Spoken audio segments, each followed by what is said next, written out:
Boom, what is up? My name is Matt. Welcome back to Gone Diggin. We are doing all kinds of crazy things here tonight, and that's what it's going to be like. Welcome back to Live from the Relic Room. Sorry, I was eating, prepping a stream, working through all kinds of stuff like that. We got the baby to sleep, and I think my guest was doing a lot of the same things. I hope everybody had a great week. We spent the week, Jamie Henley, Larry Stewart, Ralph McGee, Frankie, who's in here hanging out, Ross Walker, all kinds of great people out digging in Virginia. We had a great time. Middle Metal Scott's here as well. He was there with us for the second hunt, and we absolutely had a blast.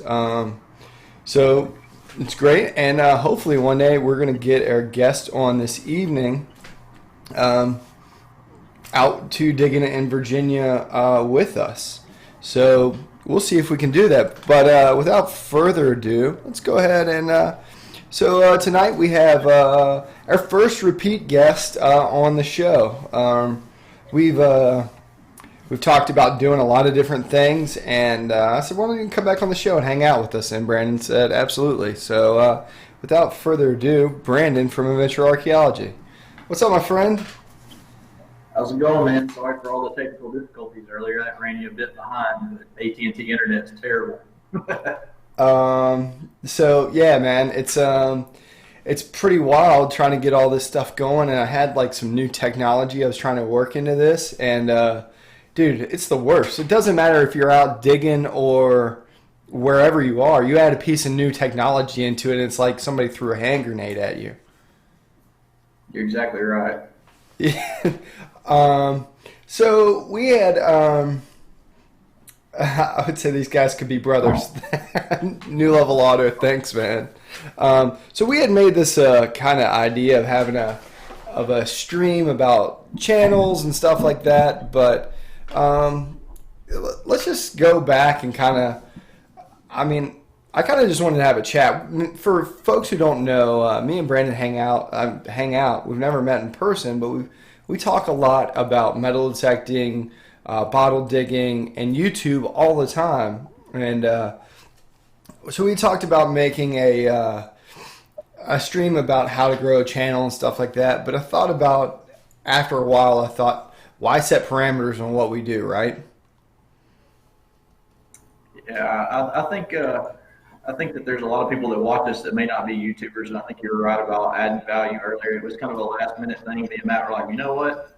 Not everybody may be interested in YouTube. Let's just kind of let it roll. So we're going to really wing it tonight. Yeah, and I think honestly, so while we do that, I'm going to do some on the fly adjusting. I think that's kind of what you have to do if you have a YouTube channel. I mean, like, we talk a lot, I don't even know where I'm at. We talk a lot about where we dig. So for folks who don't know, you're a guy who started off as a metal detecting channel, right? Oh, I just completely dropped your audio. There we go. Well, I'm not going to mess with that. So, yeah, you see your guys started off as a metal detecting channel. Yeah, I really wanted to be a metal detecting channel. And I think like a lot of people a few years ago, 4 or 5, I was watching Noggin and Aqua Jigger and all the big channels that were just kind of surfacing at the time. And, I was like, man, I think I can do that. And sadly, down here where I'm at, we don't have near the age stuff that you do. And it kind of deterred me from metal detecting as much. So my very first video that I released on YouTube was actually bottle digging, as much as I wanted it to be metal detecting. And it kind of took off like a rocket to be my first video, and the rest is kind of history. I just kind of fell into a pattern of releasing bottle digging videos, and it set me apart from everybody. And I just kind of hung with it, and it's kind of been a wild ride. Yeah, absolutely. So Colonial Athene said, less YouTube, more Relic talk, less circle something or another. And Underfoot Adventures gave us our first ever sticker super chat, which is a cool thing YouTube just dropped. So thanks for that, my friend. Yeah, and I think that's that's part of what you have to do to be a good. Well, I mean, I'm a treasure hunter. I don't know about you, but do you feel the same way? Like you have to be able to go, man, this isn't working, and just go back and start again. Yeah, I mean, really and truthfully, it depends on the mood I'm in, what kind of treasure hunting I'm going to do, whether it's out just exploring a historic area or trying to find bottles or out metal detecting. I mean, I've done a little bit of all of it, and I enjoy all of it pretty much equally. It's just a matter of what spots I have, what areas I have available to me, and who's willing to hunt with me, and are on the same kind of schedule that I'm on. So that has a lot that dictates a lot of what decides what I'm going to do on a week to week basis when it comes to treasure hunting. But in general, I kind of like to think that I do it all. Um, yeah, I think I'm a treasure hunter opportunist.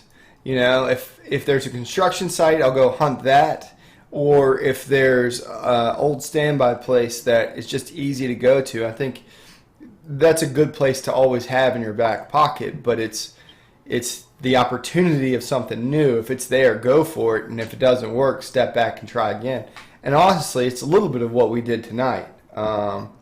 So, we've got 26 people just here hanging out with us. In fact, Underfoot and Sgt Whitey's Dirt Discoveries is here. Cruiser Mac, I don't know if I've ever seen you in the chat, so thanks for coming and hanging out. Size Detecting.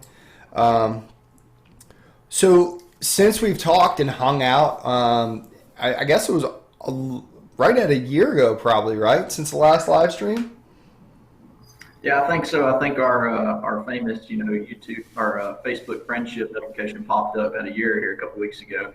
Yeah. So I don't think I tagged it or anything, but yeah, I think you're right at a year. Yeah, I mean, if it's Facebook official, it's everything official. So what would you say that your biggest challenges are? Biggest challenges are for that you've come across in the last year. I mean, as a bottle digger, and Colonial Athene, thank you for the super chat, says dig more pits. I mean, you dig some holes in the ground that are well outside of what I dig, and I feel like I move a lot of dirt. But what do you think your biggest challenges in the last year have been? I think kind of like you, the biggest challenge is trying to balance, treasure hunting along with your family time. And, if it's somebody like me and you that try to do a video every week, that means that at least weekly we've got to get out and do a little bit of treasure hunting. And that's really hard to do. Your daughter's a year or two younger than mine. I've got a 3-year-old as well. And it's really hard to strike that balance to where you're not spending too much time away from the family. And that's probably been the hardest thing to do for me in the last year, in all honesty. Yeah, I would say that's 100% mine as well. Heartbreaker Relics just popped in the chat. What is going on, my friends? I think that's the hardest part. It's funny because without even knowing, both of our daughters have the same first name, which is absolutely great. I mean, who would have, of all the coincidences in the world? But I think it's super tough. I mean, I don't think a lot of people really have a grasp on how difficult that really is. I mean, without making videos, just to get out and dig is one thing, but then to add the video part in it, it's been a real eye-opening, challenging experience for me this year. Right. Now, I mean, it's going to get a little bit better the older that our daughters get, because I think we're the type that they're going to be out in the field with us doing what we do. It's just not ideal for me, especially. I mean, it's one thing to take your daughter out metal detecting. It's another to put them in a 10-foot deep hole. But can you imagine all the... I don't know that I'll ever let her do exactly what we do, but if we're in a good spot that I feel safe, is in a safe area, I don't feel bad at all about her coming along when she gets a little bit older. But it should be a really fun adventure for us moving forward in time, both of us. And I kind of look forward to getting the family back involved. I know my wife does, because my wife was always my partner when it came to digging for years. And at the end of the day, once we had our daughter, that kind of put her days of digging behind her. So I know she's looking forward to my daughter getting older as well. So we're going to get the whole family involved before it's all said and done. Yeah, and it's interesting. So, and I agree. I think once I can get her out and start to look for shark's teeth or go metal detecting in a field, I would love to get her in a Civil War pit. In fact, one of the coolest things I saw was there's two guys. One had his daughter who at the first hunt, and Tommy Snellings had his son TJ at the second hunt, and I got to watch both of them dig a pit with their son or their daughter. And Lindsay found a Civil War ID tag. Had the gentleman's name, had his corps, his division, War 1861, soldier made. And I'm thinking like, holy crap, here's this 9-year-old that found the relic of a lifetime for any of us. And just blown away of that experience to be shared. So, and then TJ digging this huge hut out with his dad and finding bullets and buttons and just having this great experience. And I really hope for that for me one day, but I think if we keep at it, we'll see it happen. Oh, definitely. That's, like you said, it's not going to be like you can put them on an autumn find like that all the time, but, if they can be around whenever that does happen, that'll really light the fire into them where in the future they're going to be more excited about the dig as well. I know you're like me, you're kind of a geek when it comes to history. You're doing the research on the background of the stuff and all that kind of stuff, and I think that kind of stuff will rub off on our kids as well. So I think it's going to be a fun time in a few years. There's going to be a couple of girl diggers out there ready to kick all these older guys' butts. Yeah, I hope so. I hope I'm one of those old guys. Yeah, me too. Big shout out to Darnell, Hello World Metal Detecting. Thanks for stopping in, Darnell. Got to hang out with Darnell and meet him in person at Pound the Ground, which is a great time. So a lot of guys are talking about digging in Virginia and the pits kind of in the sidebar conversation going on here. Have you ever dug a Civil War pit? No, that's a little known fact about me is the fact that Civil War stuff is really not my forte. I would love for it to be, but here in the South, there's a lot of areas that were Civil War, areas, but a lot of them are protected. And there's actually been some, battles in the court systems here in Alabama and stuff that's really kind of set it back to be able to detect or even look for the Civil War stuff. So I think if I'm going to find that kind of stuff, I'm going to have to come up and look with you, Matt. Wow, you're standing invite. Yeah, and that's interesting. I think that's a tough thing that you probably even run in from the day to day is to find new places to go metal detect, just like we do, because preservation, while good, it is encroaching. I mean, it's as encroaching as the developments that surround it. Yeah, you're exactly right. And, it's one of those things where I think that, the system's not necessarily broke or broken, but a lot of people think that, they're conserving the past or they're saving the past by bringing the archaeologists in. And I know that my YouTube last name's Archaeology, but that's just amateur archaeology. I think that they think that they're preserving the past by calling in the archaeologists, but at the end of the day, a lot of times they're not even digging the sites where people like us go. They're not looking in those areas. So without us going out and doing what we do, that stuff would never be found and, brought back into the present for people to look at and enjoy. So, it's really a fine balance that they have to strike there. And I can understand if they were destroying or desecrating graves or something like that. But at the end of the day, if it's just a relic or a battle site, I have a hard time, justifying not allowing people to go out and search in those areas. Just because I think that there's some killer stuff there that nobody will ever see and that it's just going to rust away in the ground and rot away to where there'll be nothing left in a few years. Yeah, absolutely. Shout out to Barb Connell with the Dirt Pirates Detecting for stopping in and saying hello. Yeah, that's tough, man. What do you do? But unfortunately, keep looking and keep persevering, I guess. Keep looking for those sites that nobody else has found. So let's talk about a couple other things I kind of wanted to chat about. We got this. I got timers up. I don't need to look at a clock.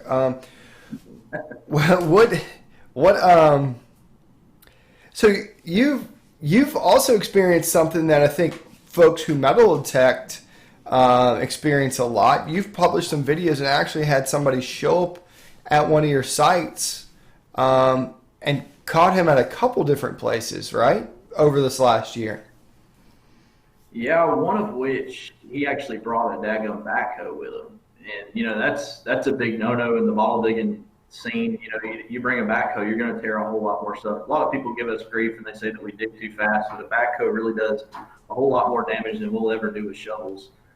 And we played nice, and obviously it's kind of a public area where we're digging, and we don't own the land. There's not a whole lot that you can say, but he clearly came from the video, and even was bold enough to tell us, "Hey, I saw you on video, and saw basically a street sign in the background, and I knew where you were." And that was my first lesson last year, as to be very careful and keep the camera pointed down, because people are literally trying to find your areas. As soon as they see you're finding something good, they're going to come after it. And the bigger you get, the more you're kind of out there, in the sense that a lot of people are watching, and your areas really become a target, if you will. And it's sad, and people don't want to do the work themselves to find it, but that's just kind of the reality of it. There's been claim jumpers since the beginning of time, especially in the gold rush era, and it's just something that we're having to learn to deal with on a day-to-day, pretty much. Yeah, and honestly, it's kind of a shame. Sgt Whitey Dirt Discovery said he's learned to be very, very careful with his videos now. He started to keep his camera down and to himself as well. And I think that's really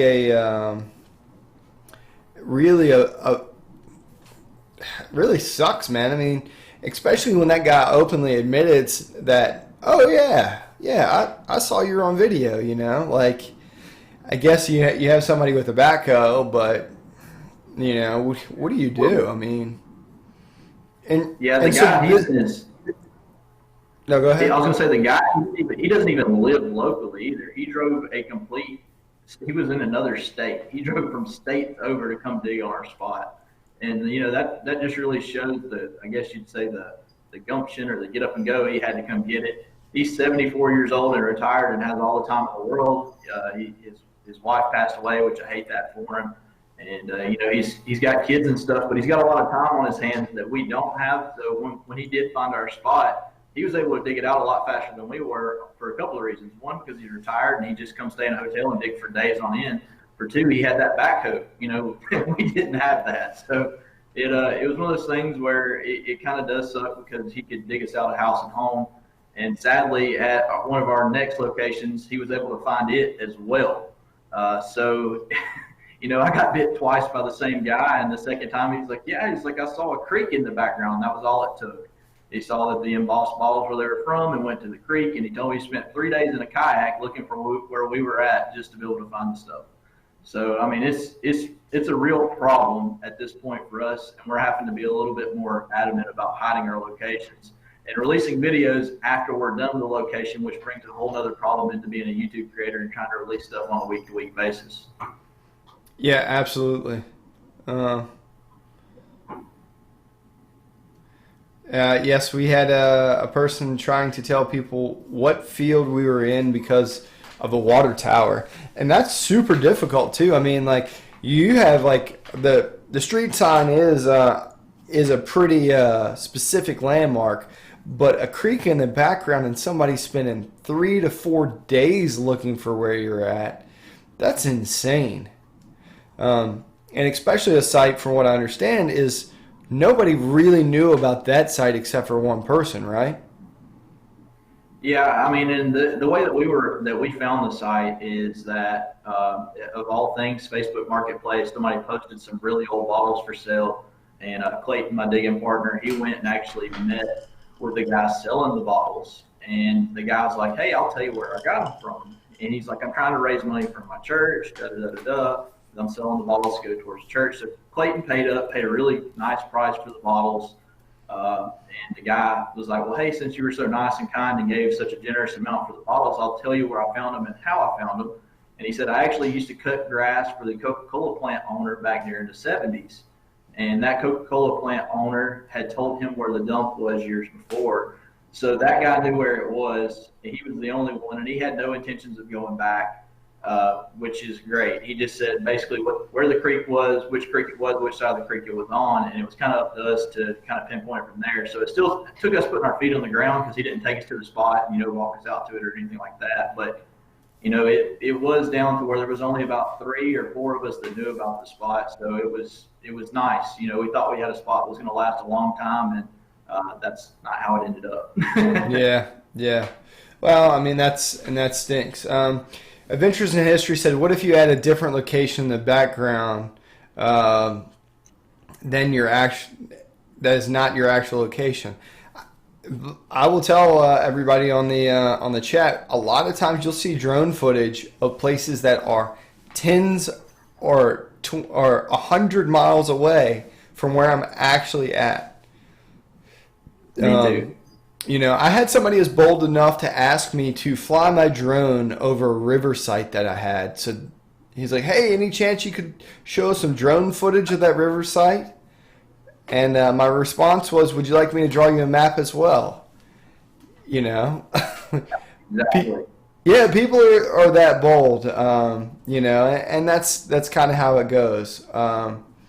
So, you know, and that's an interesting thing that I think as we continue to do this kind of stuff, that just being history or treasure hunters as we are, I think that's something we have to realize, and I think that's also something that the old guys they knew all too well. Like, have you ever read the story of Howard Carter finding Tutankhamun's tomb?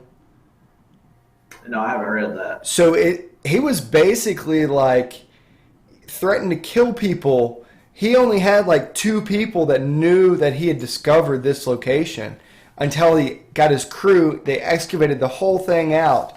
And, you know, they were so secretive about finding that tomb because they knew if they told anybody, the same thing would come out, and sure enough, the tomb would get robbed. So they had to be super secretive about it. I mean, even you're talking about early 1900s. Now, granted, he found the greatest Egyptian treasure ever known, but I mean, you're digging Coca-Cola bottles that nobody knows about. Yeah, that was one of the big problems. I mean, not to discredit metal detecting or anything like that. I mean, because you can go find buttons and stuff that are worth thousands of dollars that I know nothing about. But with the bottles, I mean, you get into a spot like where we were at, that was a Coca-Cola bottle or dump. We were digging thousands of dollars in bottles. And I mean, I guess you're just basically kind of hanging that carrot out there. You're dangling it for people to go after. You know, it's hard for somebody to be like, "Oh man, those guys are making a ton of money off the bottles that they found and they're finding some cool stuff."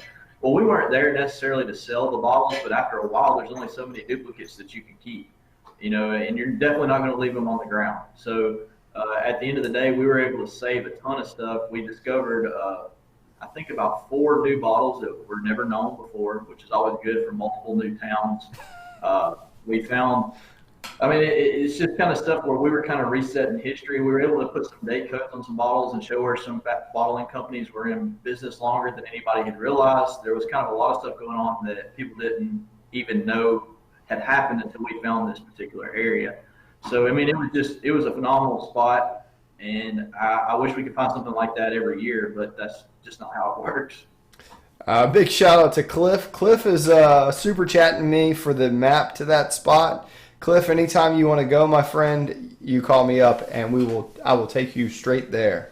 And Old Dominion Diggers, Jonas, what is going on?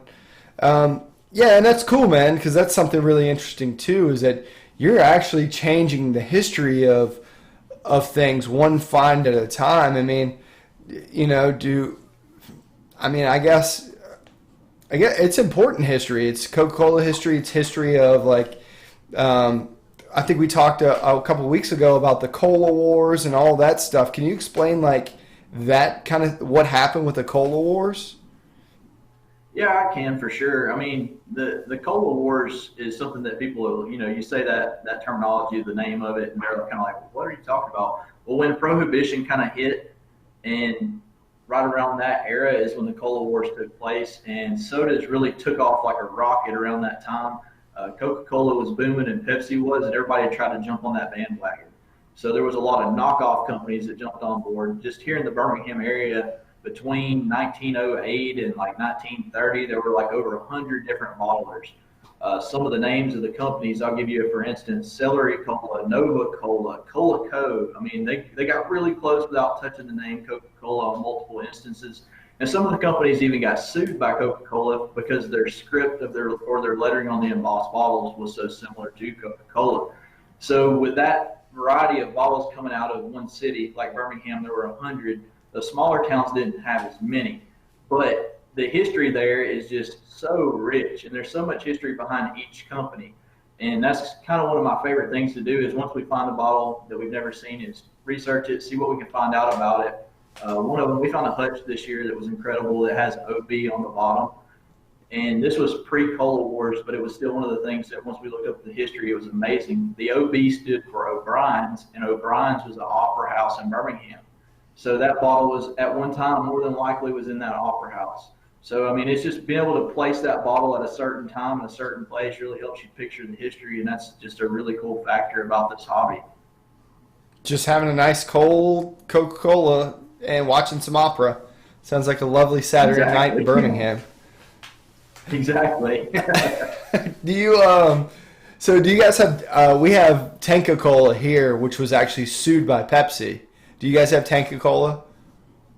No, we don't. Okay. And that's cool too because it's so regionally specific. Tanka Colas here were sued by Pepsi, and Pepsi in a lawsuit forced them to grind off Tanka Cola off of every single 8-sided bottle that they made.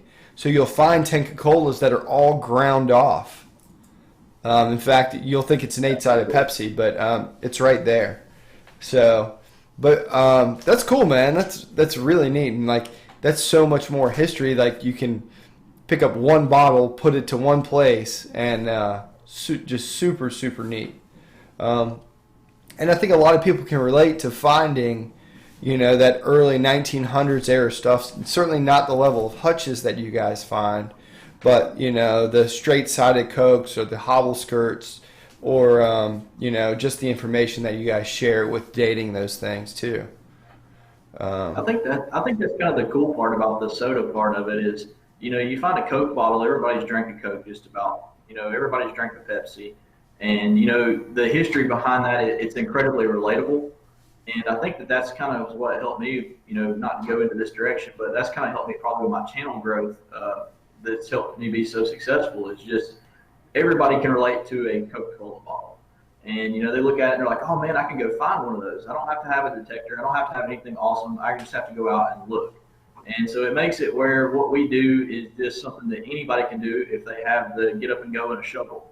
And that makes it where we catch a lot of people that are wanting to learn how to do it, which entails a lot of questions and a lot of stuff that we end up answering on a week-to-week basis. Now we get so many comments, it's hard to almost answer them all, but it's definitely entertaining. Last week was a real thrill for me. One of the guys had been watching our videos. He went out in upper state New York, and I think I sent this picture to you, didn't I, Matt, of all the bottles he found?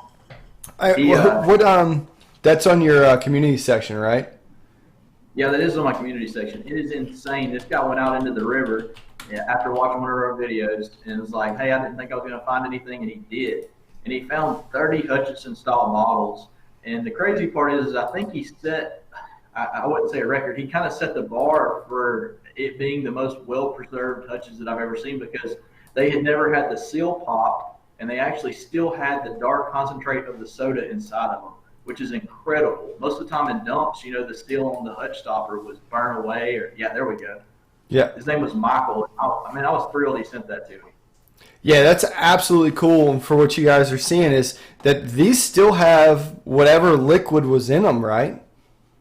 Exactly. And I don't know of anybody that's ever found a hutch that still had the soda concentrate inside of it. And for him to come to us and say, hey, you're the reason we found these, that just makes you feel good. It makes you feel like you're doing something right. Yeah, absolutely, man. That is absolutely killer. That kind of bottles, I guess, and he gathered some of the information that you were given on your channel about how to find these things and then went out and actually did it. Exactly. He put feet on the ground. And I think that's the big thing about any of these treasure hunting hobbies, metal detecting, bottle digging, bottle hunting, whatever you want to call it. If you're not willing to go out and put your feet on the ground and look and fail time and time and time again, you're never going to be successful at it. And even though I may have a video every Friday where we find at least one bottle usually or a piece of a bottle, that doesn't show you the 3 or 4 other times that we went out and failed during that same week. So that's kind of the part that you don't see. And I guess I probably need to be a little bit more realistic on the channel so people don't get their hopes up and think that it's just that easy to do. But I kind of like the well-polished video at the end of the week showing the finds, but it's just not realistic to expect that every time you go out. Well, and I think that goes with the metal detecting hobby or any sort of treasure hunting hobby there is that, you know, you can't go to a beach and find a gold ring every day, even though you see some channels out there that produce that content. One, and then what it takes you have to be skilled at what you do. You have to do the research, and just like Glass from this past, you just have to go out and look. And the more you do those three things, be more equipped, more skilled with your equipment, the more you do research and the more you go out and look, the more chance of success you're going to have. And because you guys go out and do that a lot, you're successful. And I think that's where channels like the Hoover Boys really get kind of knocked around and get down because they're successful, but they do those three things consistently. Yeah, I mean, I think me and you talked about this earlier today. There's a few detecting channels out there that are just phenomenal, and there's no comparing with them. In all honesty, I mean, you're not going to go out and find the quality stuff that the Hoover Boys find every day, and you don't see probably the work that they put in to find the stuff that they do. And I've got a lot of mad respect for what they do, and at the same time, it has a lot to do with where they live. I mean, your area dictates what kind of treasure hunter you are. Where you are, you're a Civil War hunter because that's what's there. For them, they're in the Northeast. They can do Civil War. They can do coins. They can do the colonial stuff. They can do a little bit of everything. Or you've got Green Mountain, for instance. He's all colonial up in Vermont usually. Mm-hmm. Well, for me in the South, the cool stuff that's worth a lot of money is models. So, it was dictated by the area that I live, what I do, and it really kind of makes a difference across the states, especially if you go further west than, say, Texas. I mean, you get any further than that, it's primarily gold. So, I mean, depending on your channel and where you're located, I mean, we have a bunch of different kind of treasure hunters out there, and I enjoy that. I enjoy the variety. I do too. Big shout out to my buddy Ken, Adventures in Dirt. Nice to see you here hanging out this evening. Yeah, man, and I think that's the really cool part about this hobby is anybody can go out and find anything. And I think that if I wanted to change my channel and make it a gold prospecting channel, would it require more work? Yes, it would. But there's a gold vein that runs right through the center of Virginia, and I think that I could go out and be successful at that. In fact, I have plans on going gold prospecting sometime this winter. But it takes a lot of work, and it takes a lot of that research, that skill, and that going and that dedication to it. So it's pretty cool. So we got a bunch of agrees to Jonas. What did Jonas say? I don't know where we're at. But anyway, Colonial Athene says that I'm in a more history-rich area than the Hoover Boys. And that's 100% true. There's not a door in the state of Virginia I wouldn't knock on. There's not a permission that somebody said yes I wouldn't go to and look. And I think that it's really interesting. I think that those things are all over this country. Certainly, if I go to Kansas, I'm not going to have quite that opportunity. But I think it's there,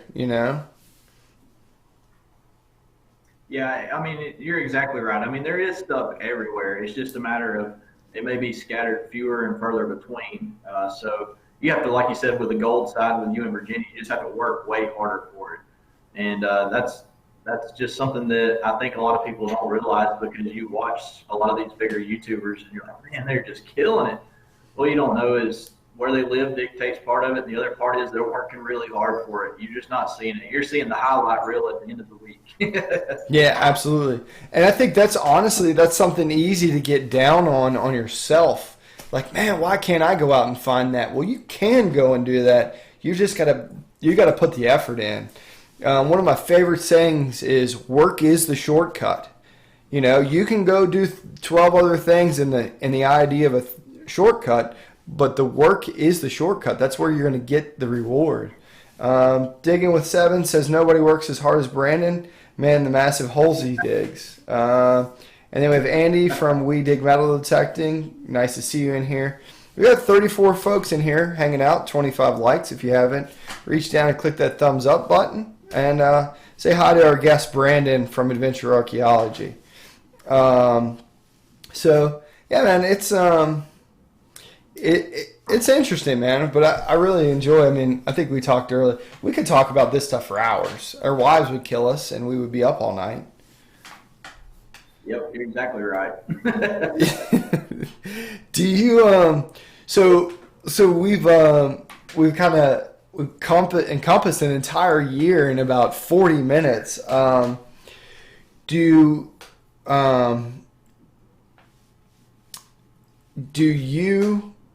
you project, or what do you see yourself doing in the next year? Where do you think you'll go? Do you have plans on any other things that people can look for in the horizon? Yeah, I think 2020 is going to be a big year for us in particular. You're going to see more collaborations with other channels. That's going to be the first thing you're going to notice. Hopefully, you'll see us get diving certified. That's going to depend on cash flow, obviously. I guess that's two of us that need to do that. Yeah, well, you know as well as I do that diving isn't exactly a cheap hobby. There's a lot of people that dive for a lot of stuff, but most of them are diving for cell phones yeah, and iPads and laptops and that kind of stuff, and that's not really my forte. I will probably be the guy that you see diving for bottles. So that's kind of my hope. I have some really rich creeks and rivers that we walk and find stuff on the surface that have deeper pockets that snorkels aren't allowing us to get to the bottom of. And I'm hoping that those deeper pockets kind of serve like catches and that there will be a ton of bottles at the bottom of them. So that's going to be something that I hope that we can do this coming spring while the water is still nice and clear. It's not set in stone. And like I said, it really does depend on cash flow because investing in that amount of equipment is not exactly an easy thing. Yeah, it's a pretty big commitment.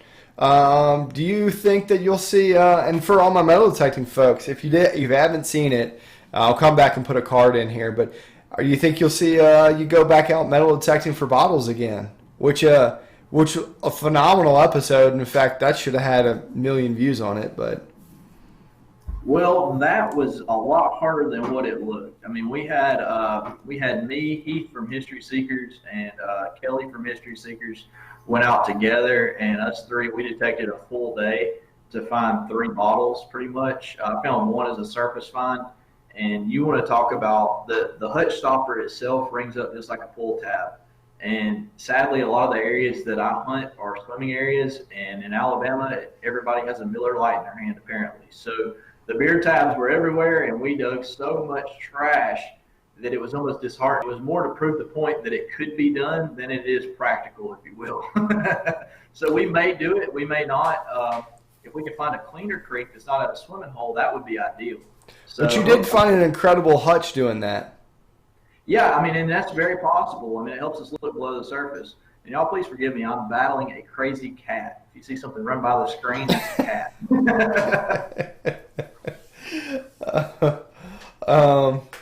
So cool. So maybe some metal detecting, some more collaborations. Any organized stuff?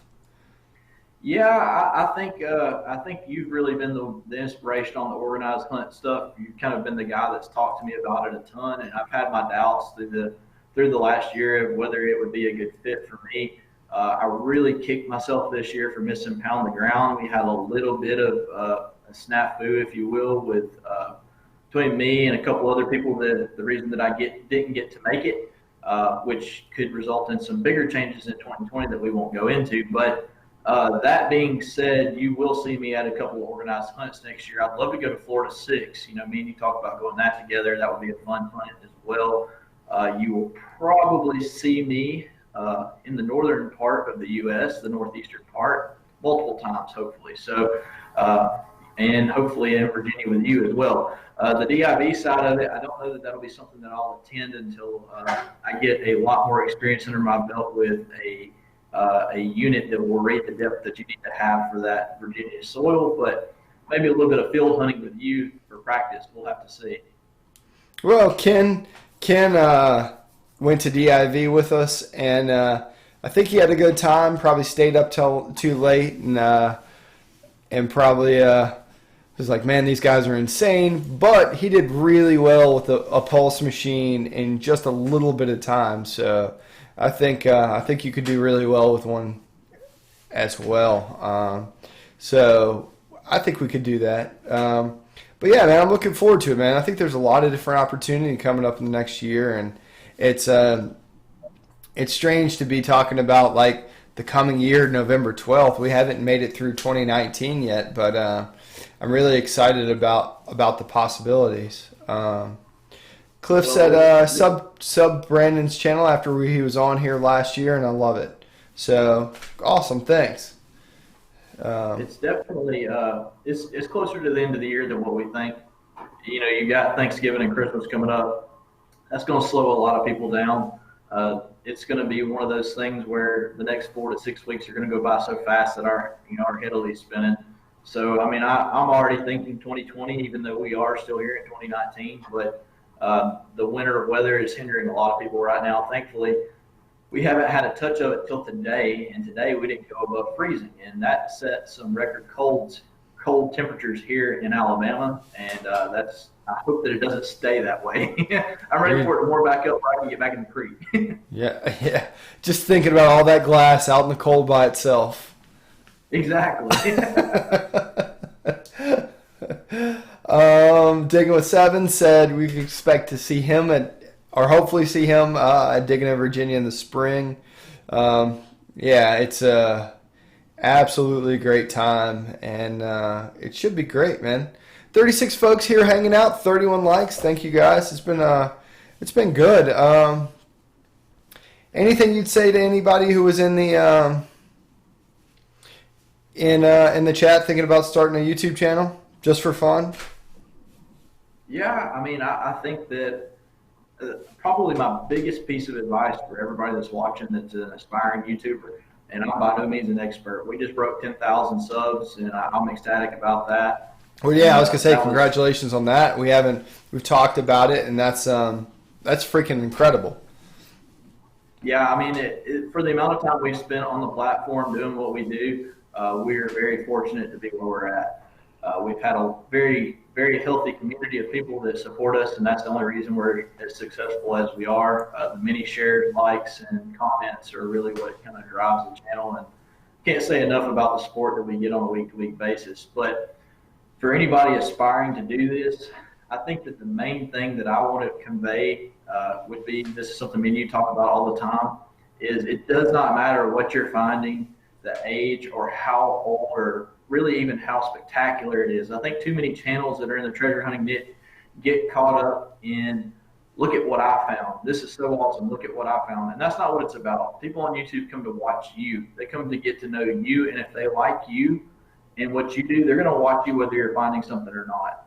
So I think a lot of it has to do with your personality and making an entertaining video, even if you're not finding something. Like I said, the highlight reel should not be your goal. At the end of the week, it doesn't need to be just highlights. You need to do the ins and outs of the good, the bad, and the ugly. And you need to portray your hobby honestly. And that would be my biggest piece of advice. I think that's pretty solid stuff, man. Sure. Colonial Athene says, come dig the trenches in my backyard, which there are trenches, not necessarily in my backyard, but pretty daggone close. So we'll just have a Destroy Matt's yard party. We'll make it an international thing. We can come down, hang out. We'll have some local guys. It'll be a blast. And I think the other part of Glass from the Past says, enjoy the process. Part of this is a process, but it's fun. Frankie said, like I said, just wing it. While he paints the largest boats you've ever seen to float on the ocean. So, Underfoot Adventures says, come up to NYC instead. All of those things look like a real possibility in the next year, and I'm stoked about it, man.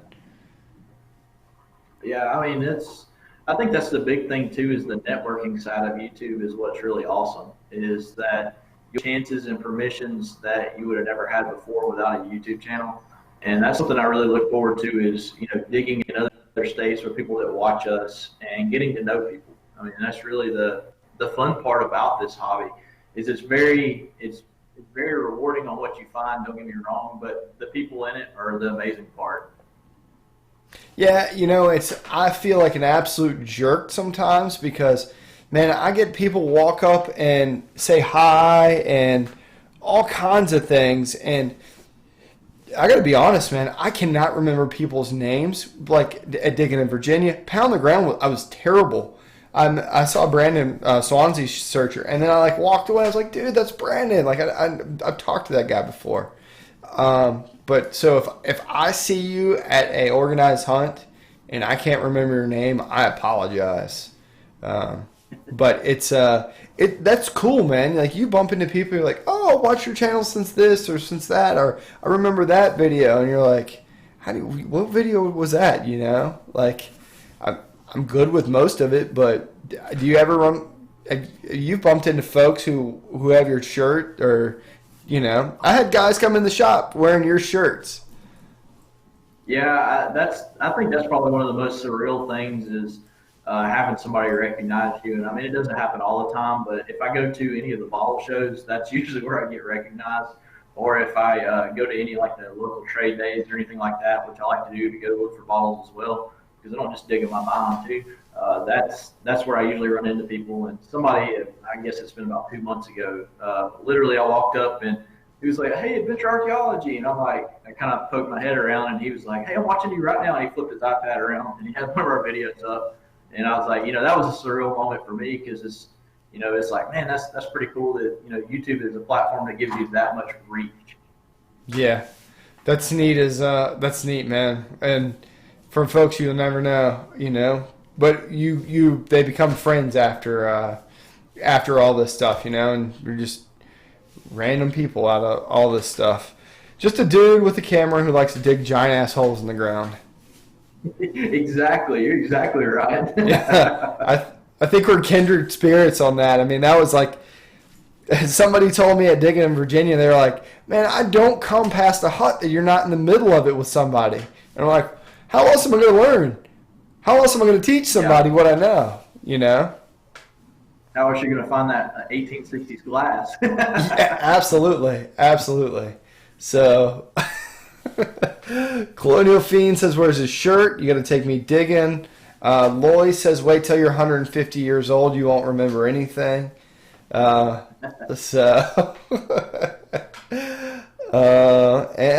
And Brandon is wearing a Relics Radio shirt, which is absolutely awesome as well.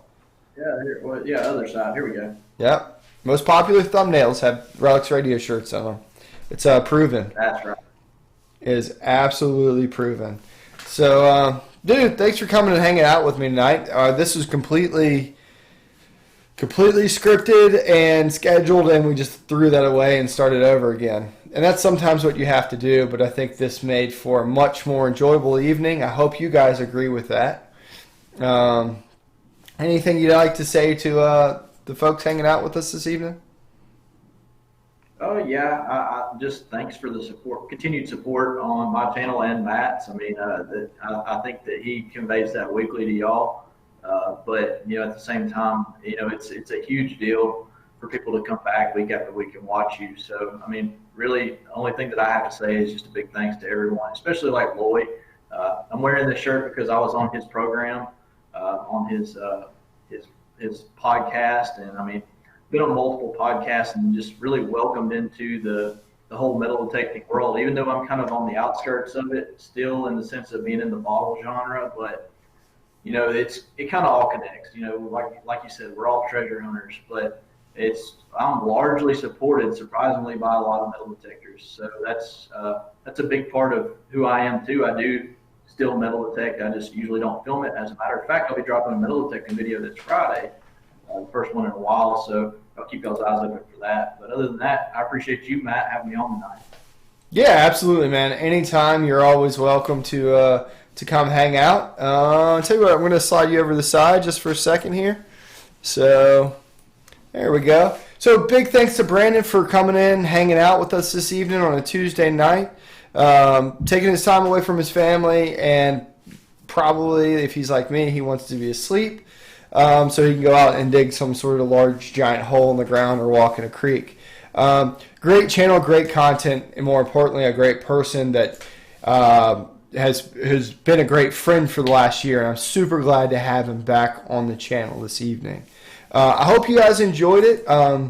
Next week, I'm really excited to bring to you, actually, let's start with this week. Really excited to bring to you a Diggin in Virginia video. Diggin in Virginia 46 with Jamie Henley, Frankie, Ross, Ralph, and Mr. DK, the Dirt King, all together hanging out, digging giant holes in the ground. So we will be doing that. And then next week we're going to be having Mark Hoover from Adventures in History. I'll maybe even have a little giveaway in the works for that. So look for that on Facebook and promote it around social media. It's going to be a great time and a lot of fun hanging out with Mark. We're going to be talking about history, adventures in history, and all the things that Mark does, from scuba diving to metal detecting to just being an overall cool dude. So personally, I'd like to thank each and every one of you for coming and hanging out. I'm sorry if I didn't get to you in the chat, but show up on Tuesday and I guarantee I'll get to you then. My name's Matt. This is Gone Digging live from the Relic Room, and if you can't go out and dig some history this week, I hope you're able to go out and make some history. We'll see you next Tuesday right here. Thanks for watching.